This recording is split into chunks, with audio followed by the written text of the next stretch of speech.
To yourself, oh, man, look, I know you and that girl got a real connection. I know y'all vibe, but that's your girl's cousin. So I love you too much to let you do that. It's like you say to yourself, hey man, look, I know you want to eat that pizza and it'll be really good, but I can't let you eat that, man, because if you eat that pizza, you're going to feel like shit. And I love you too much to let you eat that. Self-love is, hey, look, I know you got a test on Monday, and I know you really want to go out with your friends. It's Saturday night, you want to go out, but if you fail that test, you're not going to feel good about yourself. I love you too much to let you go out tonight.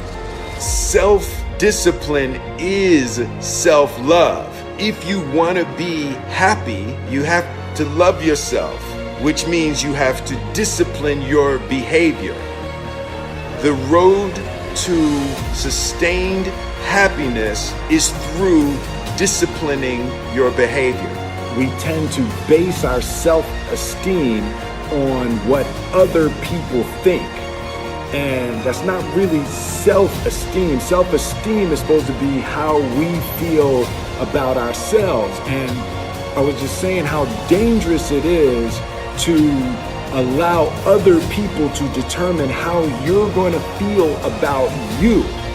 And it's kind of like looking into a broken mirror.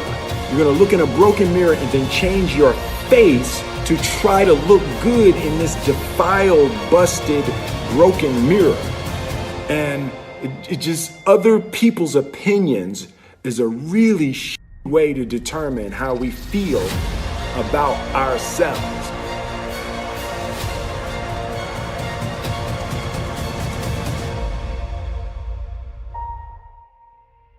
It don't matter whose fault it is that something is broken if it's your responsibility to fix it. For example, it's not somebody's fault if their father was an abusive alcoholic, but it's for damn sure their responsibility to figure out how they're going to deal with those traumas and try to make a life out of it. It's not your fault if your partner cheated and ruined your marriage, but it is for damn sure your responsibility to figure out how to take that pain and how to overcome that and build a happy life for yourself. Fault and responsibility do not go together. It sucks, but they don't. When something is somebody's fault, we want them to suffer. We want them punished. We want them to pay. And we want it to be their responsibility to fix it, but that's not how it works, especially when it's your heart. Your heart, your life, your happiness is your responsibility and your responsibility alone. As long as we're pointing the finger and stuck in whose fault something is, we're jammed and trapped into victim mode. When you're in victim mode, you are stuck in suffering. The road to power is in taking responsibility. Your heart, your life, your happiness is your responsibility and your responsibility alone.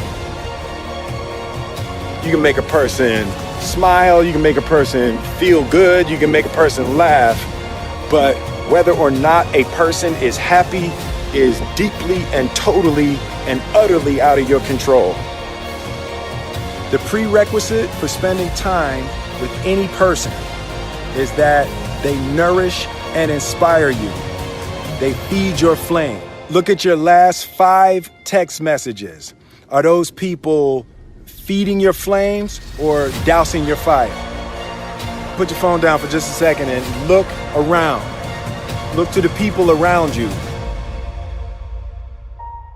Are those people throwing logs on your fire or are they pissing on it?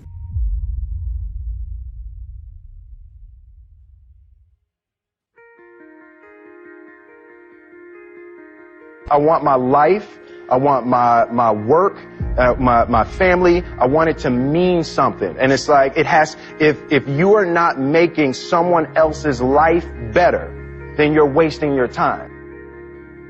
The separation of talent and skill is one of the greatest misunderstood concepts for people who are trying to excel, who have dreams, that want to do things. Talent you have naturally. Skill is only developed by hours and hours and hours of beating on your craft. You don't try to build a wall. You don't set out to build a wall. You don't say, I'm going to build the biggest, baddest, greatest wall that's ever been built. You don't start there. You say, I'm going to lay this brick as perfectly as a brick can be laid. There will not be one brick on the face of the earth that's going to be laid better than this brick that I'm going to lay in this next 10 minutes. And you do that every single day. And soon you have a wall. And soon you have a wall. And I think psychologically, the advantage that gives me over a lot of people that I have been in competition with in different situations is it's difficult to take the first step when you look how big the task is.